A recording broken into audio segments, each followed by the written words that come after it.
Hi, it's Grandpa from Grammy and Grandpa Read, and today we have another Scooby-Doo special, just in time for Halloween. This one's called Scooby-Doo and the Mummy's Curse. It's a spotlight book. Here we go. Velma was working in Egypt helping restore the Sphinx. The Mystery Inc. gang decided to pay her a surprise visit. Velma introduced the gang to Prince Omar, who was in charge of restoring the Sphinx. Prince Omar told them about Cleopatra's hidden treasure under the Sphinx and an ancient curse that protected it. A curse? Zoinks! Shaggy and Scooby didn't like the sound of that. Suddenly, they were interrupted by loud noises and confusion. The workers scattered as motorcycles, helicopters, and Humvees invaded the area. Jeepers, Daphne exclaimed. Did someone order a SWAT team?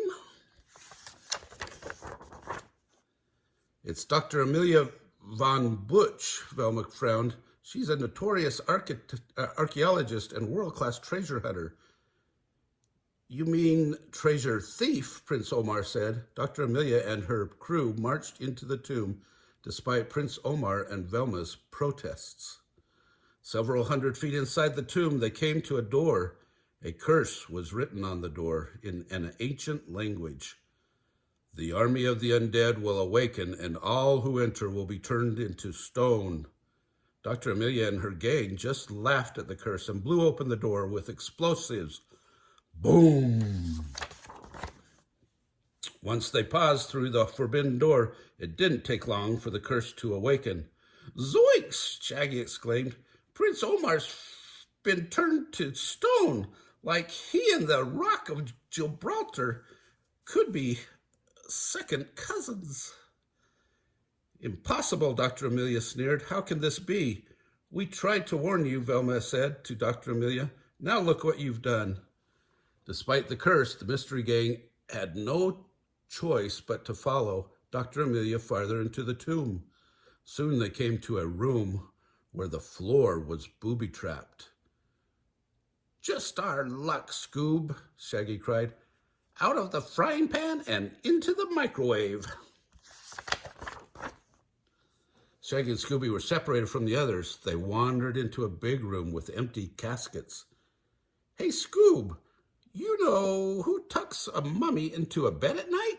Shaggy said. His mummy! Arr, Shaggy thought.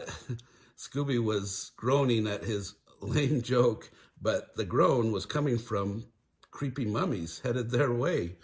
It was an army of the undead. They attacked the others too. Fall back, Dr. Amelia ordered, as some of her men were dragged away. Jinkies, cried Velma, run! Everyone scattered, but the tomb was an especially dangerous place to be chased by mummies. There were traps that shot arrows, sharp blades, and fireballs. There were even crocodiles swimming in an underground river.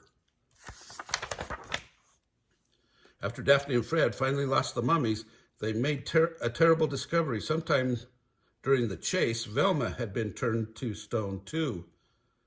That curse is going down, Fred said angrily. This time it's personal. First Omar, now Velma. Which of us is next? Daphne cried. Scooby-Doo, where are you? Meanwhile, Scooby and Shaggy had jumped into a casket to hide from the mummies. The floor collapsed under them, and they found themselves rushing down an underground river rapid. Goodbye, cruel whirlpool, Shaggy said. Row, cried Scooby-Doo. Luckily, Shaggy and Scooby made it safely through the whirlpool. They floated to a place called the Lost City. Armed soldiers quickly surrounded them, then suddenly gasped and started bowing. All hail the great Ascubus, said a soldier. He had returned as it was foretold.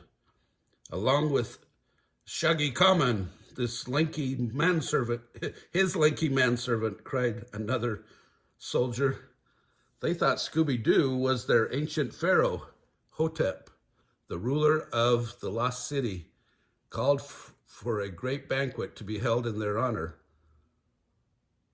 Like, man, Scoob, Shaggy grinned, it looks like our luck is finally changing. Ruh, ruh, Scooby agreed, laughing happily. Ree. When the banquet was over, Hotep announced, now it is time for us Scoobus to fulfill the prophecy. He must sacrifice himself to the all-powerful spirit of the sand. Scooby and Shaggy were placed inside an arena with swords and shields, and a giant scorpion was released. Zoinks! Shaggy cried. They all ran over to the arena to avoid being stung. The scorpion attacked with its stinger again and again. Just when it looked like they were done for, Shaggy and Scooby ran to the lagoon. The scorpion chased them and fell into the water with a big splash. Crackle, bzzz! The scorpion sparked and fizzled. It was a giant robot. Hotep was really a criminal who had tricked the people of the lost city into letting him rule. I would have gotten away with it, too, if it weren't for you meddling phony pharaohs, Hotep growled as the soldiers took him to jail. Later, back in the tomb under the Sphinx, Fred came up with a plan to stop the curse.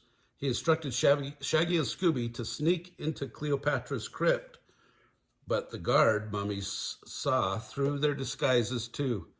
Oh, and they had to run for it. Like so much for Masterpiece Theater, Shaggy said as they ran.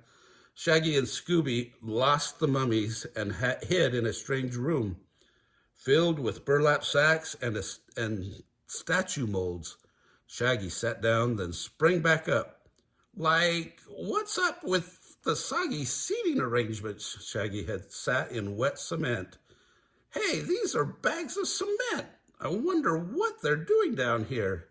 But they didn't have time to solve the cement puzzle. They had a job to do. Scooby and Shaggy snuck back to the crypt where the ghost of Cleopatra and the mummies had captured Dr. Amelia and her henchmen. When Fred gave the signal, Scooby and Shaggy swung for the gong. Scooby-Dooby-Doo, and Shaggy too, they hollered. Gong.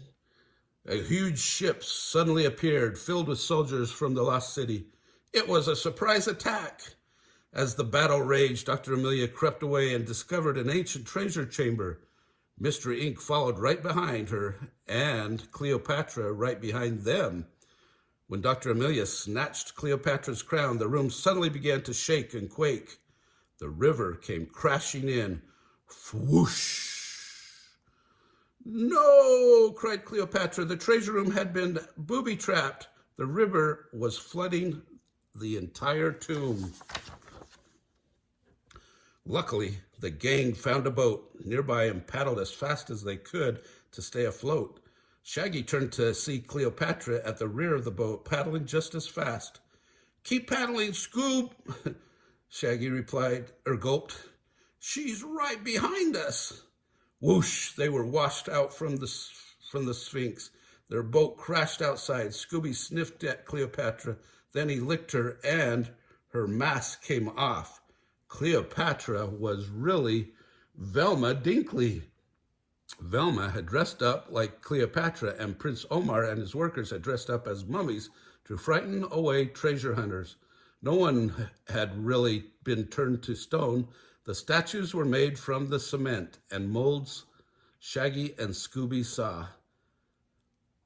I didn't let you guys in our plans because I didn't want any of you to get hurt, Velma told the gang. Later, there was a big celebration. The treasure was returned to Egypt's people. Dr. Amelia and her henchmen were captured, and the restoration of the Sphinx was completed safely, all thanks to Prince Omar, the kids from Mystery Inc., and of course, Scooby-Dooby-Doo! Oh, I hope you liked that story. If you did, smash the like button down below. Give us a big thumbs up. Subscribe to our channel. And watch the playlist for Scooby-Doo and the playlist for Halloween.